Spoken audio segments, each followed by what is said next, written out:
are sitting is, how is your view from your perspective of your industry or your country, what's the revolution of Industry 4.0 will look like?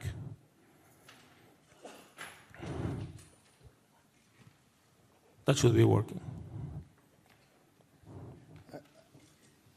You know, since coining of this word of digital transformation, which is now the phenomena called the Industry 4.0, you know, sometimes this discussion has gone on to a kind of a hype, which was shown also in terms of the presentation. But the truth is that there is an overwhelming and flood of information which is also dominating not only the boardrooms, but also each of the forums today, that where is this Industry 4.0, what does it look like? And it's true also that globally manufacturing is at a point of inflection where confluence and integration of various technologies, digital technologies, are bringing forth the kind of gains in productivity which no one has ever seen before. And if you see what is driving this is readily accessible data technologies, including the ever cost of data storage, computing capabilities, and then you have the physical systems like the ECUs, the sensors, the CPS systems, and of course, let's not discount the disruptive technologies in processes like the 3D manufacturing or additive manufacturing and the cobots. And I'm not talking about anything in terms of the bio kind of and nanotechnologies as yet. So there's a huge impact on the virtual and the physical world, which is creating this kind of an absolute disruptive kind of thought which comes into the mind. But for a vision in mind, you need to start with what's the end. You can't be just in a hype. You need to also look at what is this value creation? What's the value which is created by Industry 4.0 over and above what is known as the various technologies coming together. And I think it's not only the value for the customer, but it's way beyond. It also includes the sustainability and a larger societal issues which are at hand as a good corporate citizen. We in a company were deploying IT, were looking at processes in various ways. We are already advanced in various deployments. We have been recognized as a company as Lean by Shingo Award. We've been recognized as a manufacturing facility with Platinum Awards on lead systems. However, that today is not enough for the customer. For a customer to be satisfied, or rather discerning customer, you need to go beyond that. And here is the opportunity of Industry 4.0, which now provides this in a way that you can analyze data, convert it into AI, and we are very much there in AI through our other companies, and we could see that by just deploying just the tip of the iceberg that we have end-of-line rejections dropping to literally less than 10 ppm, the productivity rising by a multiple of 3, the time to market is grossly reduced. I think that is the kind of power that it has, and it's just the start.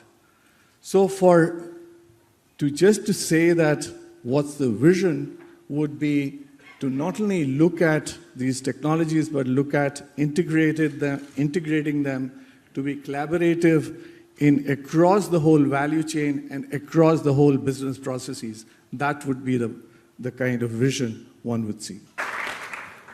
Continuing to the final round of questions to Mr. Kapuria. In India, what you see are the best practice in terms of public policies and in terms of Industry 4.0. What would be your recommendation to be included in the G20 from the experience? Thank you. I think this is a subject which is very close to my heart. Not only that, I represent my own company in the B20 as a co-chair on the Digital Economy Industry 4.0, but I also represent the Confederation of Indian Industries, and that gives me a pride to share with you some of the practices which are on in India. I mean, India in itself is a totally different nation to talk about. Population of 1.2 billion, highly diverse, and a major, I think, one of the largest democracies in the globe today. So Industry 4.0 kind of provides what has never been ever provided to India before. We have, and many of the developing nations, and for that matter, some developed nations as well, have lacked in manufacturing. And this is an opportunity to really look and reinvent ourselves to see that what we can do in the industry.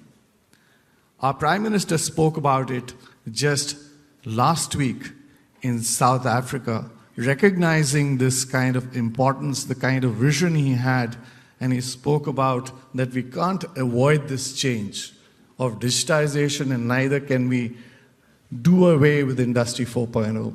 Despite that, we have a major challenge to contend with, and that's employment. Because when you look at India, we have 350 million youth below the age of 15, and they're soon going to get into the job market. But you just can't avoid it. So where did it all start? It started with promotion of Made in India. Make in India is not about nationalism. It's not a policy that sort of resurrects barriers, but it actually includes, it sort of globally recognizes that there is a value chain. It was also collaboratively done with Digital India and also Skill India, because unless you have a collaborative effort, you just can't reach that magnum scale of this.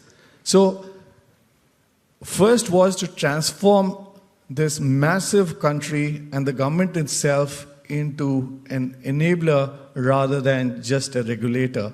So facilitating this, and I think today it's a kind of example in the world, the kind of digital program that we have. Digital identity for 1 billion people. It's there. It's not somewhere in the books. It's a reality. The fintech, these people who were never included in the part of the economy are today transacting on the digital platform. The kind of corruption which was earlier talked about is now reduced in the public system. These are some of the issues which are the enablers for this economy. India, as you know, is a powerhouse of software. I think it doesn't need any kind of introduction. But how to harness this and translate it into an industrial revolution, or so-called smart industrial revolution, or as we are calling it in B20, the Industry 4.0. So the idea was that how can the stakeholders, whether it be the government, academia, industry associations, and institutions within the country get together and come out with something of an endeavor. I'm just going to share with you just 3 examples. Although I'm on board of Global Innovation and Technology Alliance, which is a PPP project in itself, which sort of gets together and encourages R&D along with our Department of Science and Technology and the industry, which is privately owned. So this, I think the issue is that how can we talk about introduction of digitization right at a very early age in an economy, and that is set up by what is called the Digital Tinkering Lab. This is a PPP project where the industry and the academia transact and come together and introduce to the schools where the children can go tinker. to see, what can be done digitally and get a feel of what is digitization, all about what is this, the Industry 4.0, like Pablo talked about. It's good to talk about at a hypothetical plane unless you actually go see, feel, and touch what is on. The second is to create a center of excellence along with the industry. What needs to be done? The industry knows what is required. And here is where the associations like Confederation of Indian Industry also gets into play. And together with that, the government chips in a lot of money, and the Indian Institute of Technologies, they all get together to create a center of excellence where hand-holding can be done in terms of understanding what these technologies are, where these technologies are going, and also integrates the future of technologies through this. The last part, there's a lot one can talk about, but just to talk about this is the industry cluster. Now, industry cluster also is a part where not only knowledge partners, the industry, that is the industry association, with a program comes together, understands where certain companies are in the scale of things. So there's a kind of an assessment tool which has been developed along with knowledge partners to see where are you in terms of digitization, where are you in adoption of Industry 4.0. If you are there, then as a cluster across the country, 20 companies are selected, and the trainers are trained to then go and be facilitators to handhold these companies within those companies to go physically and see how they can be deployed. And this program is mainly for the SMEs and for the medium and how they can integrate into the global value chain. I think I've taken more time, but I thought it was very important to sort of flag this point, because if a country with 1 billion people can do it, a lot of the other nations can do it too. And that's a great point. Thank you.